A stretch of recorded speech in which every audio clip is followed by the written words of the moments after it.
Imagine the most fabulous product of 3.5 billion years of evolution living in the ocean. Imagine an animal several times the size of you that has a brain as large as yours that you could get in the water with and feel absolutely no fear of whatsoever.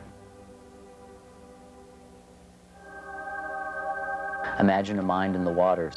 Imagine a living being that lives to enjoy life, that doesn't know anything about war, doesn't know anything about hatred.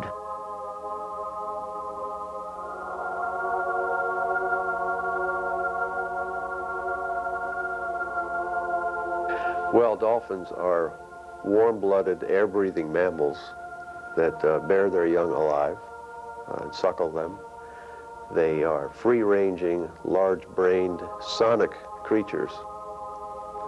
They routinely make choices and decisions regarding the details of their life. They are entitled to freedom of choice. Thus, they are entitled to freedom.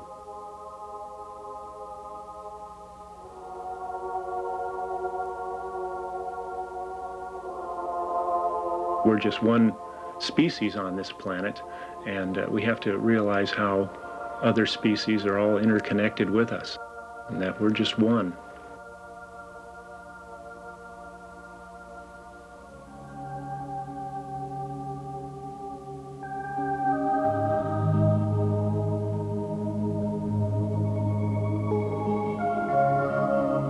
My first experience was as a small child on Miami Beach, growing up right on the beach. I would see them off beyond the surf, and I spent my childhood there watching them, and I noticed that there was no typical day for them. They do a lot of different things.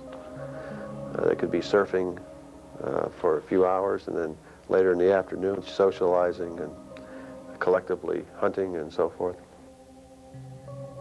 Dolphins returned from the land to the sea many millions of years ago, and they have found a lifestyle for them that is very much a part of the natural cycle of life on Earth.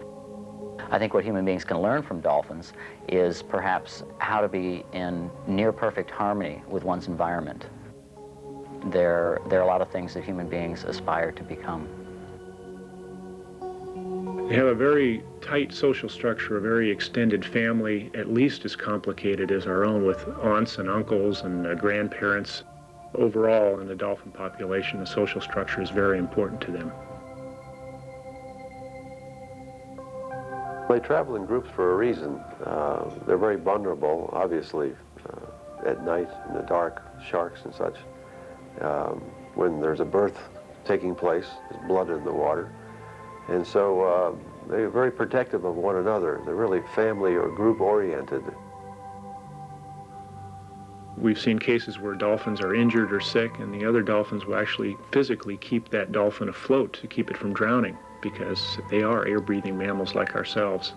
And they also cooperate in getting food, and we don't know all the different functions that they provide in this social structure, but it's very important to them.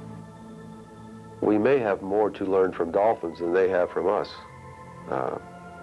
One of the things is cooperation.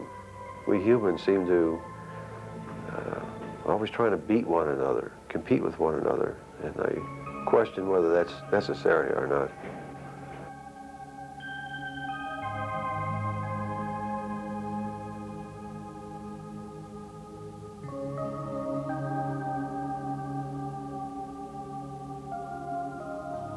I'm not sure intelligence really pertains to dolphins. That's a man-made concept. They're just different. They're not more intelligent or less intelligent. They're just different. Dolphin's brain is in some ways more complex than human brain. In some ways, a dolphin brain is actually simpler. There's only so much you can learn from examining brain size of a dolphin as compared to a human being. But there is one thing that's important to remember, and that there's nothing superfluous in nature. Those dolphins have large brains for a reason. They're doing something with them. Whether we're able to understand what it is or not is immaterial. I think maybe when you're talking about intelligence, it's interesting to bring compassion into there. I think what does make dolphins rather unique is that they care about one another. Dolphins do have emotions. I believe that they're intelligent enough to have the emotions. I think they've displayed these emotions by preventing people from drowning and by rescuing them from sharks. If you've seen a dolphin in the wild and look into their eyes, I think there's something there, and I believe that they look back and they're evaluating you as you evaluate them. They've been around a very long time, and if you assume that the brain is more than excess baggage that they're carrying on this trip through time and space, somebody is definitely home and the porch light is on, yeah.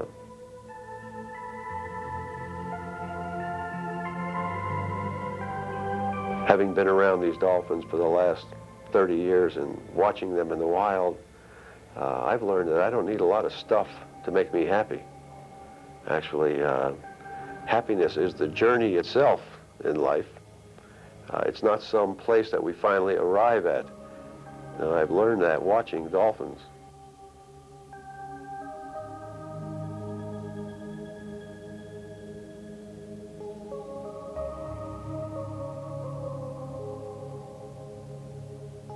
We can call the way they communicate a language because it's a method of communicating that they all understand, whether it's the tones or the clicks or the whistles, the body language.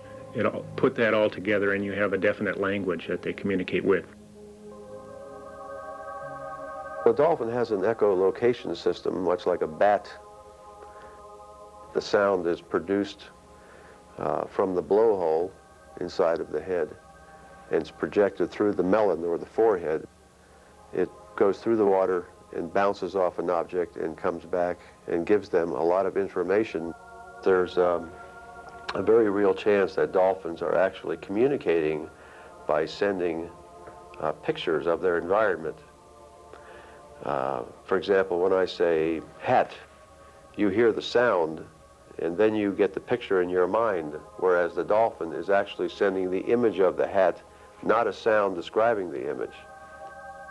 A dolphin, by using its sonar, because for instance, the specific gravity of a human being, basically the density of a human body is so similar to that of seawater, a dolphin's echolocation abilities can actually image on the inside of a human body as opposed to just on the outside of it.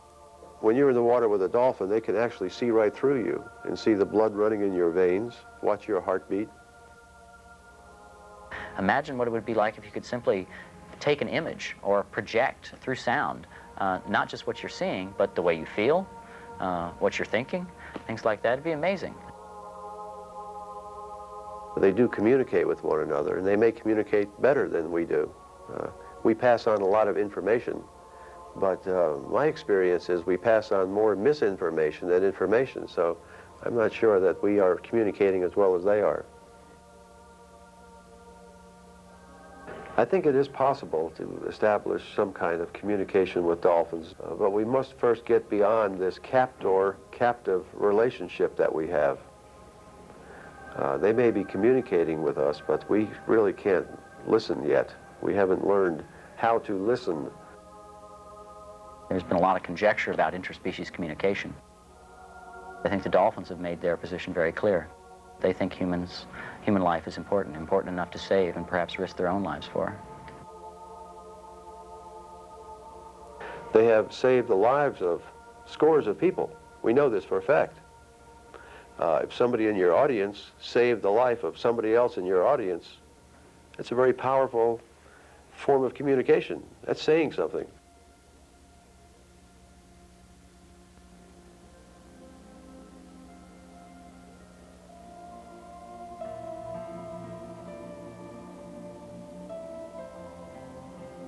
Well, I have been involved in this dolphin captivity issue for about 30 years now. I've been on both sides of the fence. I went to work at the Miami Seaquarium as a diver when I got out of the Navy, capturing dolphins. And at that time, in 1960, there were very few. In fact, there were only 3 dolphin amusement parks in the country. Today, I'm trying to untrain them and put them back in their normal environment.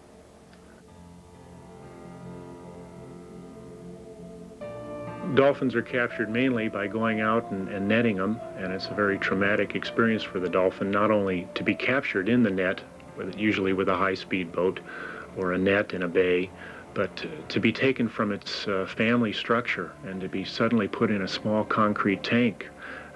It's very stressful on the animal and causes them to get ulcers and shortens their lifespan.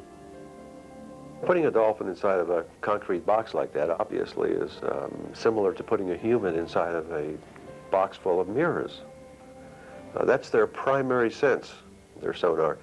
Yes, they use it sometimes in captivity, but usually they shut it down. So the stress level is higher for dolphins than it is the other animals in the zoo, and that's why the mortality rate is so high. The dolphins' chances, the captive dolphins' chances for survival of a normal life expectancy are severely reduced.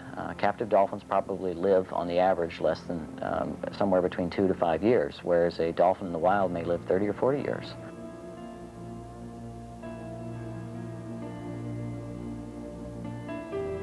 You could go to any one of the 34 dolphin amusement parks in the country, and you will find bottles of Tagamet and Malox in the fish preparation area. This is because dolphins have ulcers in captivity. It's very stressful for them. Captivity is boring. It's boring. Dolphins are controlled by hunger, and if they don't do what they're supposed to do, they don't get fed. You'll notice at every show where a dolphin's performing, right after the trick, the dolphin is given a piece of fish. This is called positive reinforcement by the trainers. The dolphins call it food deprivation. The only cases of aggression of a dolphin against a human have been in captivity, which is an artificial situation. And I think that these situations where a dolphin has rammed a human or nipped one, or in the case of a killer whale, which is a dolphin, actually killed a trainer, was out of frustration from being in this tank for so long. So it was definitely abnormal and directly caused by humans.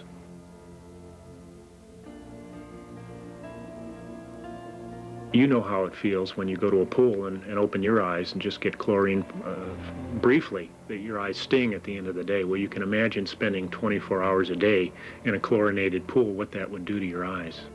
By constantly being exposed to this chemical, it eventually makes the eyes recede, especially in the petting pools where they have to raise the chlorine content. It's extremely painful for the dolphins.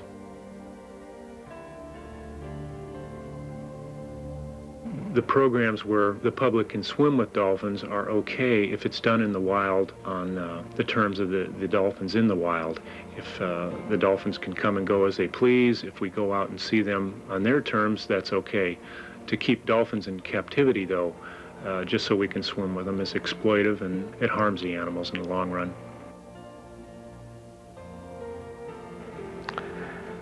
The tuna industry has slaughtered approximately 6 million dolphins, willfully, deliberately.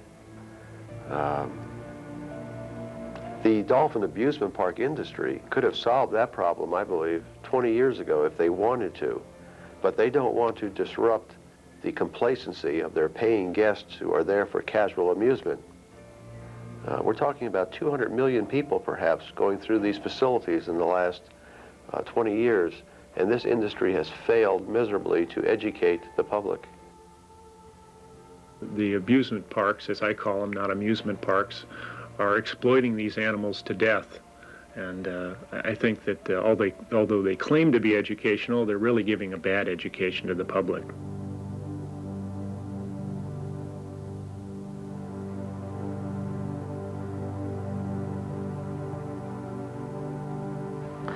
I got involved with dolphins quite by accident. I had been working as a federal biologist for the National Marine Fisheries Service and up in Alaska as an observer on a fishing boat.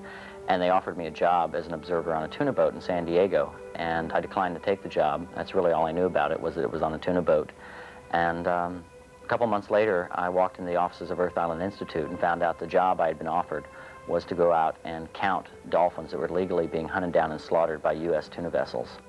That led to a 5-month undercover stint on board a foreign tuna vessel, trying to get pictures of just how the fishermen hunt these dolphins down and kill them in order to maximize their profits.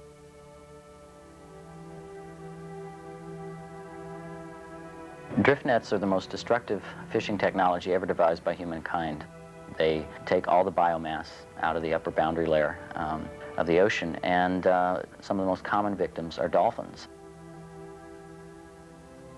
Every breath a dolphin takes has to be a conscious effort, and when you think about that, what you've really got is a very tenuous relationship between a live dolphin and a dead dolphin. Think about what it would mean to have to reaffirm the gift of life every 30 seconds or 2 minutes of your life, and have to return to the surface knowing that your connection with being alive was predicated on your ability to get back to the surface to breathe.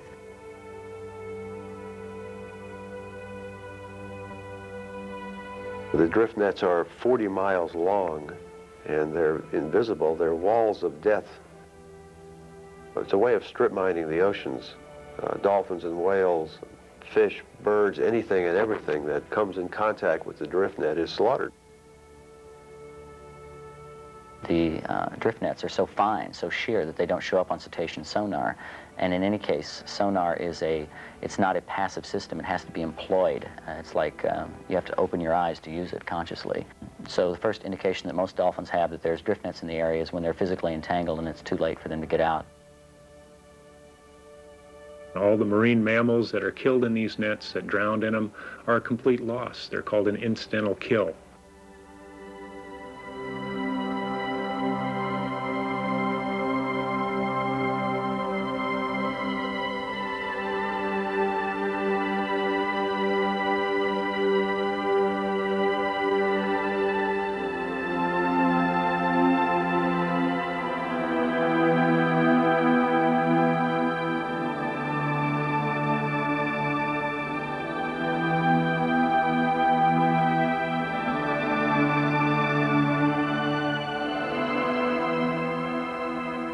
This is just unconscionable.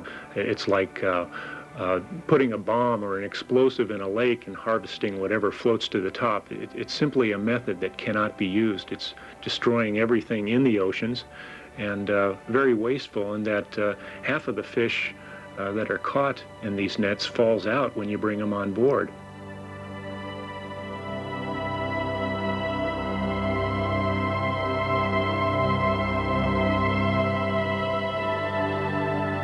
This animal has saved humans over the centuries, kept humans from drowning and from being attacked by sharks. And here we are, instead of returning the favor, killing them by the thousands every year in the course of catching tuna. There have been populations of dolphins that have lost in excess of 60 or 70% of their entire number as a direct consequence of tuna fishing operations. Tuna fishermen exploit dolphins more ruthlessly than perhaps any marine species has ever been exploited in human history.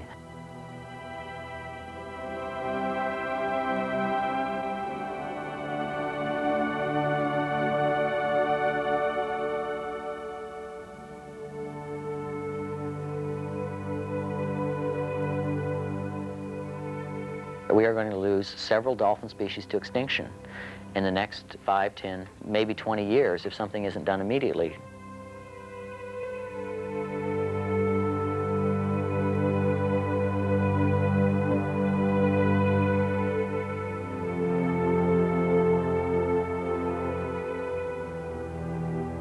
Compassion and intelligence are supposed to be the two characteristics that elevate humans above every other species on this planet. It's a moot point as to whether dolphins are more or less intelligent than human beings, but certainly they have exhibited and demonstrated a much greater compassion. The best thing to do is to let them be. Just let them be. We can't seem to do that. We capture them, we are using them as advanced biological weapon systems. We use them for our casual amusement. We slaughter them in the name of big business for the tuna fishing industry. We need to change our relationship with dolphins. We have the wrong relationship. Our relationship with dolphins is a microcosm of our relationship with what should have been called planet ocean.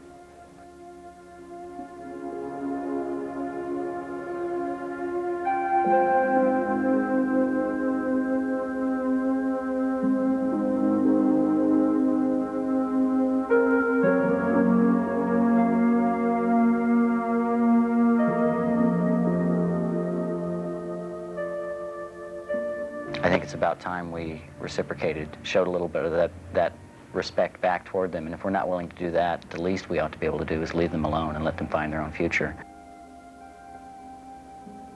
In a world where so much that is wild and free has already been lost to us, we must leave these beautiful mammals free to swim as they will and must.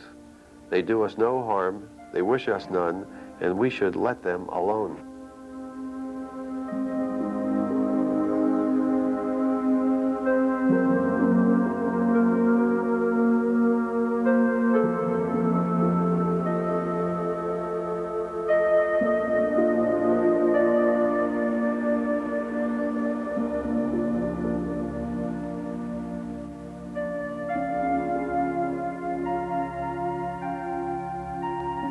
There have been some major advances within the past year in the efforts to stop the slaughter of dolphins in tuna fishing operations. The biggest advancement or achievement is getting the largest tuna company in the world, Starkist Tuna, to go dolphin safe. The reason they went dolphin safe was through the efforts of environmental groups, but particularly through the efforts of individuals. The next achievement was passage of the tuna labeling bill, which prevents tuna companies from falsely labeling tuna products dolphin safe. Now this is incredible. This is the first time any legislation was passed with regards to labeling of food products when it didn't have any correlation to the health and safety of that product. So this was a major achievement. In 1990 alone, the amount of dolphins killed by the tuna industry decreased by 3/4. Think of how many dolphins' lives have been saved already. Unfortunately, dolphins are still being killed in tuna fishing operations. The good news is that there's many things people can do to stop this slaughter once and for all. What I really encourage people to do is know that what they say counts. So often you hear people say, well, I'm just one person and I don't make a difference. But that old adage, if you think globally but act locally, it's true. There's so many things people can do. Boycotting, voicing their opinions. Students can do things, getting dolphin-safe tuna in their cafeterias. And we can save these creatures before it's too late. They definitely are worth saving. And I really think that if the tables were turned, they'd do the same thing for us.